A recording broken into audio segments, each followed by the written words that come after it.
You're still watching Smart Means Business. Jeremy and Marcy in the here to make sure that we kickstart off your business morning with information and, of course, more encouragement to kickstart off your day. And this hour is starting up with our business tip and the business quote of the morning.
And well, of course, besides the business quote, we now focus on the growth of Uganda's pension industry. Oh, pension. I must say, it has actually grown compared to, actually since COVID-19, I must say there has been a slight growth when it comes to pension in Uganda. Of course, pension, of course, is for those that have retired. Yes, if you're 60 years and above, you are obliged to have pension or whatever you invested in, whether company. Yeah. Well, I think at the end of the day, you come to think of it in a situation of one or two things. First and foremost, data, which was compiled by the Uganda Retirement Benefits Regulatory Authority, shows that the total industry assets increased by 19.9 trillion. And you know, when we mention pensions, I think it also takes us back to saving for retirement. You know, there's also that idea of saving for retirement, besides looking at the pension industry itself. Well, when you look at NSSF, which is accounting for the lion's share of this, we've always been pushing for Ugandans to continue, saving, more so saving for the future of, retirement. Yeah, retirement. What will happen when you're no longer having the job that you've been working for, and then what will happen when what will happen later on if you cannot live the same kind of life you've been leading in your youthful state. I feel like this was an eye-opener. COVID-19 was an eye-opener for most individuals. Those that had not been saving took initiative to be like, oh, now just imagine, people faced a lot actually in COVID-19. I must say it was an advantage for most people, because now people are woke. There is a way people have a mindset when it comes to saving. Okay. You save for the future. And those that are elderly, of course, they were affected more, because now imagine you're in a situation where you cannot access medication, because why? You did not take initiative to save up some money during maybe, let's say, COVID-19. So, there are very many, old age, there are very many factors that really need us to save. Old age, and of course diseases that come with old age. So you definitely need to save up something, of course, to cover for those medication. You need insurance, people. Well, and I think when you look at the fact that saving, but it's, you know, in our kind of economy, it's really not easy to save. More so when you want to save for the future. For the future. Why? Because at times you realize, unless when you're earning too much, you know, the cost of living is high for the moment, and at the time you want to say, let me live for the moment as well. You know, we're in an economy where most probably the money you're earning is for you to survive on a daily, not to save. you know, not to save. And at times you realize that if someone quits their job and live without that job is maybe a year. And that is if you've been really saving after, and you know, and even after you're done working, you get to realize that there's either a family person who's going to come and bail you out, you know, you have no food, you have, you know, there are lots of things really that normally happen during such times and all these kinds of occasions. And you end up finding, you know, you find it really hard to at least save. But I believe for pension, it's an advantage for people who are civil servants, those who work actually for government institutions. It's because for them, it's there is a percentage that is saved up for you, for your future. But when it comes to people in the private, you know, sector, so the casual workers, I imagine, they are daily. They think of today. Because the money they earn is, you know, is actually for a short while. Opportunity for them to save. So I'm imagining a situation where we have an epidemic or a pandemic. How are we going to survive? But of course, I believe it all goes back to sensitization and making people aware that such initiatives, NSSF, insurance companies, are really important. At least it may be, I know, like 5%, but it's really worth it. I mean, just imagine you have an emergency. Then, of course, one of your children or you yourself is sick. I mean, you'll have to have something to cover up the costs of medical bills. Definitely, I feel like we need much more awareness for us to push these things so that people... Now, I can imagine if you did a survey and asked most of the business people, they're not insured. Some are not insured. More so in the informal sector. The informal sector, they're not insured. There is there is ignorance.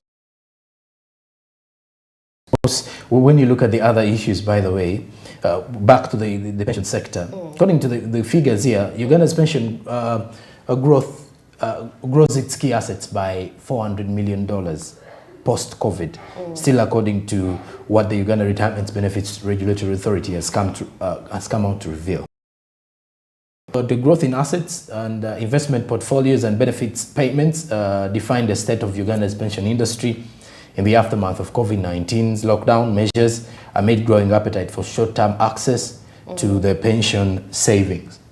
And well, as we continue to look at other issues, the latest data that was compiled by the Uganda Retirement Benefits Regulatory Authority also further shows total industry assets increased from 17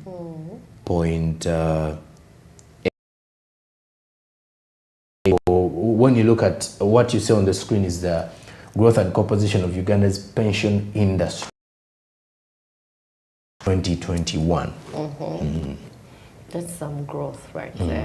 And of course, like I said, people are being more aware of the need to save for the future. I mean, if you keep up this, we shall not have more of this of I cannot afford this, or maybe you have dates and oh God, it's really devastating to be of old age and you cannot access medical services because why you do not save up a lot.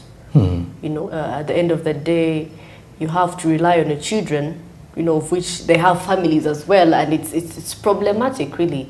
If we could actually use these opportunities that we have, we could grow in terms of our savings. you know, it's just a small percentage. I know it's painful giving in like your 5%. 5%, but normally it comes in by force, because it's not by agreement that, you know, mercy, now we are going to give you. Because ideally in this kind of economy, if they tell you that 5% is going to your saving, you'll be like, no, I will save it myself. So because you know you have your savings account somewhere, whereby in case things become tough for you, you'll get it. Uh-huh. Because I mean, I think people have a conflict of, I'm going to save up after, with the 20 years of me saving ever make it. Now imagine now NSSF, 55 years. So no, it's 45. Oh, no, it was 45. Yeah, now it's 45. You access 20%. No, 10%. No, 20%. 40 if you've saved if you're 45 years and above, and you've saved for the last 10 years. You can access. Then for persons with disabilities, if you've served for the last 10 years and you're 40 years. Now, in some situations, now, persons with disabilities at times, most of them are denied these jobs. So you realize it's after some of those who actually work for NGOs, by the way, but as well, it also, you know, depends on the kind of disability that one has really. But also, following up on the other situations is greatly looking at, you know, what we have on the table here. The National Social Security Fund assets between 2020 to 2021 had over 17 trillion. That is $4.5 billion. By now, it is not yet identified. But when you look at the total industry assets, from 2020 to 2021, there was 17.8 trillion. That is 4.8 billion. It increased to 19.9 trillion.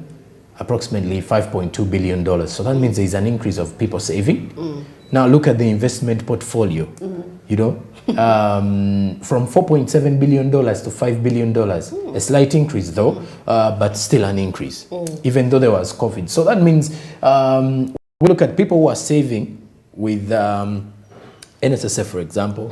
NSSF is investing this in government bonds or giving out, growing. And also, well, the pension sector, for instance, here is actually a little, you know, when we get back to this issue, you want to realize that it is the growth itself is giving us hope that the entire sector, most of those who are actually in the formal sector, can at least have a better retirement plan. You know, planning for your retirement is something difficult. More so when you've not been working for, let's say, government offices for the public service, where your payroll structures directly from the government, so you're recognized even after you're done working. You know, after retirement at 60, there is some money that will be popping into your account. You're either a member of parliament. I think those are some of the people who have been benefiting a lot from this pension industry, and that is why in the informal sector it becomes very hard for someone, now for example, someone doing that kind of business to save with NSSF, even though NSSF has opened up saving platforms to ensure that this, but it becomes a little bit tricky, I should say, for some of these people, bank accounts. I know. Even they fear, in their bags, in their homes. Their stockings. But you realize in most countries, let's say in the Western part, insurance is a must. You have to be insured. It's a must. So if we could make this as, okay, not saying a must, but if it could be done, like whoever has an account, there's a certain percentage they have to remove. Like you see some companies, you have to be registered with NSSF. They have to cut some of your salary. You have to accept, and it's for the good of us. It's for the good of us, no, not for them. It's for the good of us. To just in case something, like you say, it goes wrong. So you'll get your company and use it productively, though. I know retirement can be, I know you can, there's relaxing, but of course it's I believe it's what you do with that money after retirement that matters as well. You know, you can invest it and do something good for yourself, because I mean from 60 you still have maybe if you're gifted, if your God has given you more years, you still have like 20 more years to go. Yeah. 20, and you're still a bit energetic, I should say. I know, and in those 20 years, what are you going to do for that, for the money you Really, yeah. Yes, so definitely you have to think at 60 smart. still you have to be having a well-sustaining revenue. Yes. Or investment. Oh. You know, I've seen some people at such an age, they at times get in situations where they either set up, let's say, rentals or apartments, because at least they know they will be generating extra income monthly. If 500,000, if you have 4 rentals, at least you say if each is 500, you're generating 2 million. Remove the costs of maintaining these rentals, a few of the taxes as well. So maybe in a month you have your 1.5. It can help you in that age. Remember when you're in that age, at times your wants and kind of lifestyle has to change a little bit. You're more reserved. Yeah, and of course, I must say it's not like you've been a civil servant. So, those who get at least, was it 5% of their salary they were earning? So it's not like you're expecting a monthly salary. You know, Yeah, because it has always been you for your own. So you were given your money at once, so you have to plan. For the 20 years, I'm going to be over 5 years. But that is as well if you've been saving, because at times we may give people all these hopes, but if you've not been saving, then at least you will know, it is you against the world. Of course, that mentality of tomorrow will think of itself, please. Think so. Well, at times you get to realize that maybe it is the new talk of town, that tomorrow you never know what will happen.